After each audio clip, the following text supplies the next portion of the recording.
Haircuts and leadership. Those two things don't really go together when we're talking about trying to be a better leader. But in this instance, I'm going to tell you about my experience at a local Great Clips and how that can impact your leadership skills on a daily basis. Stay tuned to find out more.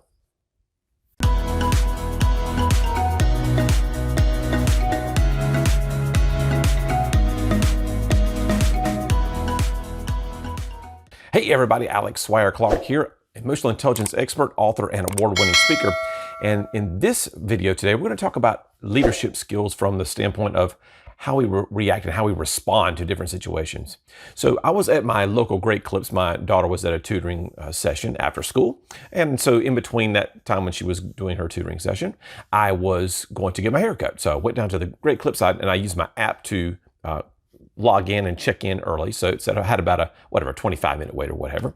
And so I go in, I put my stuff in there, ching, sing, send it off, and we're good to go. Show up to the store, and it says I'm number 4 on the list. So there are 1, 2, 3, and then my name. And it said, hey, did you check online? And I said, sure, I did. And so I said, I'm Alex. I'm number 4 on that list.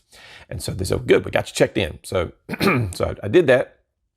And so there were 3 college kids ahead of me. Bob Jones University is pretty close by. And so I said, well, I'll just wait out here in the car. So I said, I should be outside. They kind of waved at me.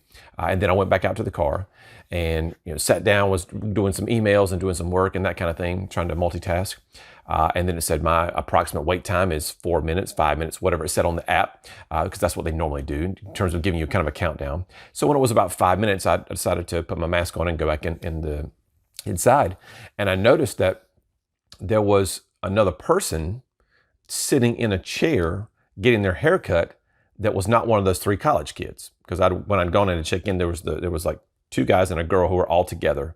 And then there was a gentleman, a gray-haired gentleman, who was getting his hair cut. And I was like, wait a minute, I had my eye on those sitting out in the car right in front of the store, those 3 college kids. And so basically when that third one went in, I was going to get their haircut, I was going to go up there and get my haircut just because I knew I was next in line. And so this gray-haired guy was sitting down and there was a 5th name on that list. When you go into Great Clips, they have the list on a computer screen so you can see where you are in the line. And the gray-haired guy was getting his haircut in my spot. And I'm like, wait a minute, what? I've already checked in. I've done everything right. They tell you to wait in the car. There's a sign on the front door that says, if you check in, they'll come out and get you. So I'm just following the rules, right? I'm doing what I'm supposed to do. But the gray-haired guy'd walk in. I mean, he just walked right in front of me in the car. I'm sitting in the car and he walks in the thing. I'm like, oh, well, he's going to check in or wait and be after me or whatever. But the dude skipped me. But so was it the gentleman's fault for skipping me, or was it the people that were working in the Great Clips that was, that just didn't follow the right procedures? So anyway, in that moment, I was a little triggered. I'll give it to you. I mean, I was pretty, I was pretty frustrated because I'd been waiting patiently, 15, 20 minutes for my haircut. I knew that I had kind of a timeline because I had to go back and get my daughter from her tutoring session. And so I'm thinking to myself, where did the breakdown happen? What was going on to make this situation a situation where I'm getting triggered? Well, if I'm thinking to myself, what processes were they following? What was the deal there? And why was I getting triggered? So in the world of business, in the world of life, we are given responsibility according to our respondability. We are given responsibility according to our respondability. So let's break that down for a minute. And that's the key point of this whole talk, is that our ability to respond impacts everything in terms of what we do in our lives. So in that moment of me being triggered and seeing the guy in the chair, I could have said, Miss, I'm sorry, but I was number 4 on the list. And why is that guy there? Because he clearly was not next. I could have approached it like that. I could have sat back. I could have been caring. I could have been, what were the procedures here again? Because, I did exactly what I was supposed to do, but yet I got bumped in line. How did that happen? So I could have been confrontational. There's a lot of different ways I could have taken that conversation. So anyway, I mean, I was feeling kind of like Bill Bixby's character, in Incredible Hulk. If you watched the Incredible Hulk back in the 70s and in the early 80s, he gets triggered and his eyes turn green and he starts to rage on everybody. And so I kind of felt like that. I was like, I did everything I was supposed to do. I put my name in the system. I showed up. I checked in. I said, hey, I'm here. Did you check in online? All that kind of stuff. And yet I still was skipped by someone else. So at that moment, I have to respond. Right? And as I tell my kids all the time, the only thing we can control are our attitude and our actions. That's it. All we can control in this world are attitude and our actions. So if you're a CEO watching this and a company comes in and steals one of your customers, all you can control is your attitude and your actions. How are you going to respond in that moment? If you're a teacher watching this video and one of your students does something to you, there's going around right now, there's this dumb social media like TikTok kind of challenge that's going on that says, yeah, steal something, your challenge for a day is to steal something from your teacher.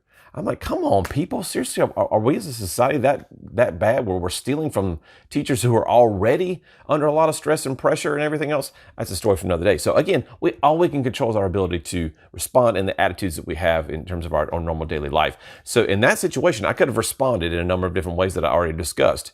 And so typically, from a personality style standpoint, we've always talked about predictable behavior on these episodes. Well, certain styles are going to predictably behave in certain ways. So a D in that situation could have gotten very confrontational very fast. Miss, I'm sorry, that guy needs to get out of my chair because I was checked in fourth. I was out in the car. I did exactly what you're supposed to do. I need to get my hair cut. So what are you going to do about this? Fix it. We need to fix it right now because those Ds are about bottom line getting results. And if a D gets triggered, they become very direct. If you've ever seen my series of videos that we talk about the different behaviors of those different styles, one of their watchwords when they get triggered for Ds is defiant. They're going to get defiant. They're going to get really in your face, very direct. That guy's in my chair. We need to fix this now because I was checked in before him and I've got places to be. If you're a high I, you're going to be more of a flexible kind of person. So it's like, okay, it's all good. I mean, just whatever, but can we make sure we get this done because I've got to pick up my daughter. So you're going to be kind of joking about it and be playful about it, but you still want to get your hair cut in a timely fashion. If you're an S, you're going to be a little bit more understanding of that situation. Maybe the guy has an elderly mom to go take care of, or maybe he's got to pick up his granddaughter from daycare or whatever happens to be. So S's typically are going to be more selfless people. They'll put themselves after somebody else because that's just who they are normally.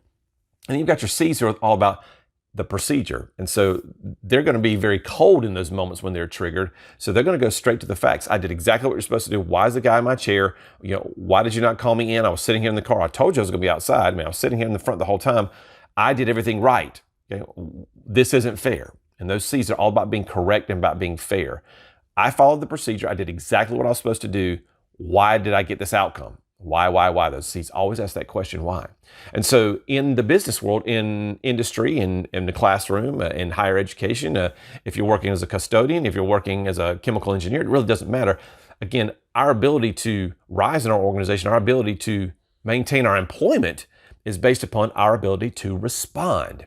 So our responsibility is based upon the level at which we can respond. If we just go ape crazy, at the drop of a hat, anytime something bad happens, and our response, is going to be negative a lot of times, well, we're not responding effectively, and therefore our sense of responsibility is going to be capped. They're not going to put us in charge of team members or employees, or they're not going to put us in charge of our biggest and best clients that we want to keep for a long time because we're not going to be responding in a habitual, effective manner.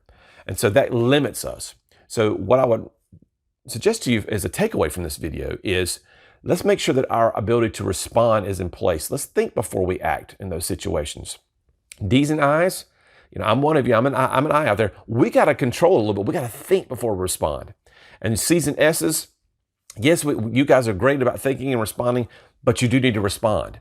You can't just sit there on it. Too many times our C's and S's, they have a tendency, and when they get triggered, to be a little bit more passive aggressive.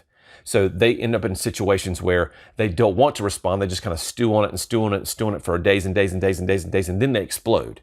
So you need to be able to communicate. You reserve styles, you C's and S's. Communicate when things happen to you. Talk through those problems, because if you talk through those problems, then we become a greater sense of awareness from the self-awareness side and the social awareness side. So again, the Great Clips lesson for today is when you get triggered, be aware of that. Get some self-awareness going on. Get that triggering down, like, okay, I'm triggered. Here's why. Okay, and here's my response to it. So again, if my response is a net neutral or even positive, I'm going to be better off. The situations are going to be less toxic. And quite frankly, when we let other people control our attitudes from things that are beyond our control, we're really missing the boat, because that guy has no idea, that I'm out there waiting, or that I'm triggered by this event. And so I'm letting him steal control from me of my attitude, my actions in this moment. And he's not even trying to. So again, somebody cuts in front of you in line, Somebody, takes your spot in terms of where you are in the bus ticket, whatever the example happens to be. They cut in front of you at Publix when you try to order a deli sandwich, just because they didn't see you over their head, or maybe it was intentional. Your ability to respond to those situations. Are you going to punch them? Are you going to say, get out of my way, or no, you weren't here first? Are we going to seek the right outcome for the sense of being right? Are we going to seek an outcome that serves both parties in as best as we can? It's those key moments when we respond that really test our levels of leadership and how we can be effective when working with others in the public, in our personal lives, and all across the board. If you have any questions, again, I'm always here for you. I do have tons of free material out there. We've got our podcast, of course, if you're listening to this now. We've got our YouTube channel. Of course, we've got our free couples mini course that's available on my website. I'll put a description and the details below. And so if you've got any questions, you have my contact information. I'm out there at contact@alexswire-clark.com. Feel free to email me anytime that you have those things. We have full courses for you to take for couples, for you in the business setting. We've got those emotional intelligence courses out there for you. We offer assessments for you to be able to understand what's this whole DISC thing he's talking about in this particular episode. Well, I've got the access to those assessments. They're less than $15 a piece. They provide a tremendous amount of value and conversational pieces between you and friends, significant others, colleagues at work. They're just tremendous in terms of getting to know yourself a little bit better, understanding others so that you can adapt your behavior to meet others where they are. Like and subscribe. Appreciate everything that you guys do for us. In terms of your questions that you bring, because one of these questions might have come from you like, oh, I wish I would have asked that. So if you have those questions, we can certainly answer those in a public forum like this, or we certainly answer them for you in a private format through a email or a instant messaging or a text message. So thanks for watching. Appreciate it. We'll see you on the next time.